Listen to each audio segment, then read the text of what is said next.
Christmas theme to this week's Off Script with Jamie Carragher. What is it like, Jamie, as a footballer? Boxing Day, the whole festive season, because you're working while everyone else is off with their families. Yeah, I mean, you just get used to it. I mean, the worst one is possibly when you're away from home, and then what managers would normally do if you're away from home you'd maybe train later, so you might train, say, 3 or 4 o'clock. You'd always train Christmas Day? Oh, you'd always train. That was just the norm. I mean, if you've got a home game, it was almost like a case of Christmas Day, get in as early as you can in some ways, just to do something from 9 till 10 o'clock and back home, really. So that was always the norm, everyone coming in new Christmas coats and different things. But the away one was the real one, where you'd be in a hotel on Christmas night, and as I said, you'd probably train later in the day, travel about 6 o'clock maybe if it wasn't too far. Normally the fixtures were... You're not too far away. Yeah, you're not too far away, so maybe it'd be an hour at the most, hour or two on the coach, and get in to the hotel, play the game the next day. But it never really bothered me really too much. Sammy Lee used to always say our Christmas was the summer, when we got so long off and was, we're getting paid, aren't we? And we're off, so we can't complain as players. A lot of your family couldn't quite get their heads around it, which I always found strange. Didn't true when they saw you on the telly playing football? Oh, that's where he is. But what they couldn't believe, they'd be like, oh, have a drink, or say someone's going out, or you get to New Year's Eve as well. And they're like, well, what's the problem? You've only got a game in 2 days, because they're thinking of themselves playing Sunday League football, where they'd go out smoking at half time, and I've got some Thierry Henry. Yeah, what's the problem? You're not playing till New Year's Day. I know, I can't have a drink 2 days before the game. So that's the way it was. No, but to be honest, it didn't bother me too much. And my job on Christmas morning was basically bin bag all the rubbish and lash it at Melwood when I got into training. So would you genuinely find, would you, if say you had, I don't know if you ever did it, like a little Baileys or a couple of pints 2 days before a game, that would affect you on 2 days later? No, something like that wouldn't affect you. I've never done that, but it's more, no, I don't think one drink or something like that's going to do absolutely anything. I mean, you hear stories of teams sometimes the night before a big game, if they're a bit nervous, the manager takes them a pub and has a pint, or they have a bit of wine on the table. But no, I'd never a drink at Christmas. My drink, I don't understand people who have one or two. I've never quite got my head around that. It's either like you're going out and you're having a good bevy, or what's the point? Out. Yeah. I'm not into. Never drank in the house ever. Really? No. I mean a house party. What I mean, when people say they have a drink in the house and that, I don't get it. I did hear Peter Crouch say the other day about different Secret Santas that you did, and he I don't know, did you see what he said about getting Rafa Jose's book? Yeah, he did, yeah. There was a bit of obsession, I think, by both managers about each other. At that time, we played against them so often. He mentioned Xavi Alonso bringing a bird in for one of the players. I can't name names. No. We won't go there. I'm just trying to think what someone got. Who did you get? You know what? I cannot remember. It was that long ago, really. It was Benitez's idea, I think. It wasn't something we'd done before. I'd even done at home. We do it a little bit now. Did you have an upper limit on the budget? Yeah, like people do it in the office, no more than a tenner. 15 years ago or something like that. Well, the beard that came in was more than a tenner, I can assure you that. But no, should you say it was like a parakeet or something, wasn't it, that you brought in? Wasn't it? It was just in a cage. I haven't got a clue what name the bird was. It was just a bird to me. Yeah. Looked like Tweety Pie. So you don't remember who you got anyway. Were different managers different about Christmas? So was Kenny Dalglish different to Benitez, different to Houllier, in terms of how strict they were, maybe?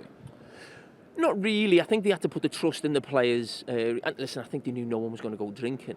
I think the big thing was probably Christmas dinner. The day before the game. It's not something that you'd normally have, like a big, huge dinner with all different bits and bobs on it before a game the next day. It was always about being careful with that, I suppose, more than anything, really. But I think that the days I was playing, say the days, that sounds so long ago, doesn't it? But people were still really professional. Probably 10, 15, 20 years probably before me, maybe the managers had a little bit more of a worry.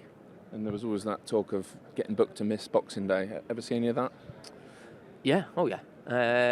Just don't name names again. Yeah, don't name names, really. But it was always the one to get out of, wasn't it, I think? And I think Boxing Day or New Year's Eve, they were the ones where so you could have a little bevy them days, really. I'm not a big fan of New Year's Eve, I must say. I'm glad I don't actually go out or we played football or went to football to watch it on New Year's. I've got no time for New Year's Eve at all. I just don't get it. Everyone's shaking hands with you. Haven't seen them all year. Everyone's just being a phony, shaking all the best. They're probably slaughtering you, as soon as they go. Yeah, but why don't you go somewhere where you like everyone? That's very difficult when you're Jamie Carragher, can I assure you. Or where people like me. What about Christmas at the Carraghers then? Because you were saying then when you were a player, you'd want to get in early and get it over and done with. But would you not do? You've got a boy and a girl, haven't you? 2 kids. So is it not presents first thing and then? Yeah, but you're up early, aren't you? We're not at that stage now. Mine are a little bit older, but that thing of getting up early, that is the best thing. I think one of the best things about having kids is Christmas morning when they're really young, and that thing of getting up early. I do miss that now that mine have grown up. It is good seeing it. I actually dressed up as Father Christmas once. Yeah, I've got it on my phone. This is a really good off script. Yeah, I dressed up as Father Christmas to prove, because they were saying kids in school. So they were getting. The kids at school were saying there's no Father Christmas. I said, there is Father Christmas. We're going to set some up and video it. Hang on, watch this.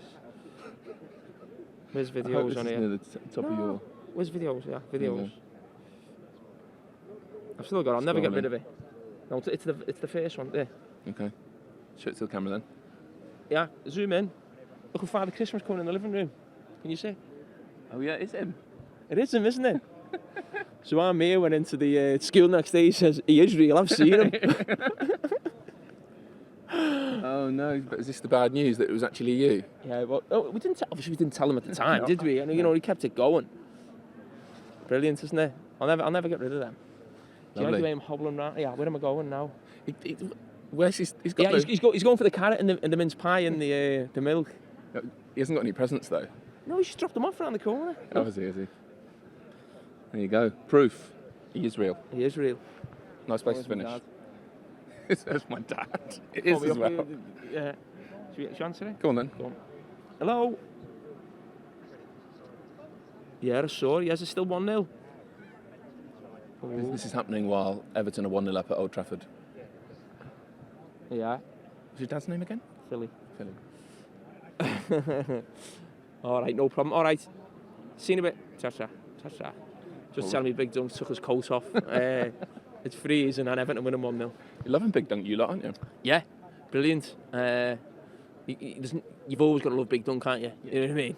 Yeah. But no, our kids went to the same school, same class together, so I got to know him. Probably the last 10 years, him and his wife dropping the kids off, just seen bump into him a lot. So yeah, I'm really pleased for him that he's got the job that he's in now. Looks like it's going really well.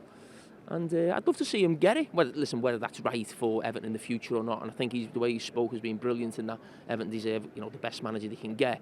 But he's certainly not doing himself any harm, is he? Almost getting to the point though where they'd be brave to pick someone else.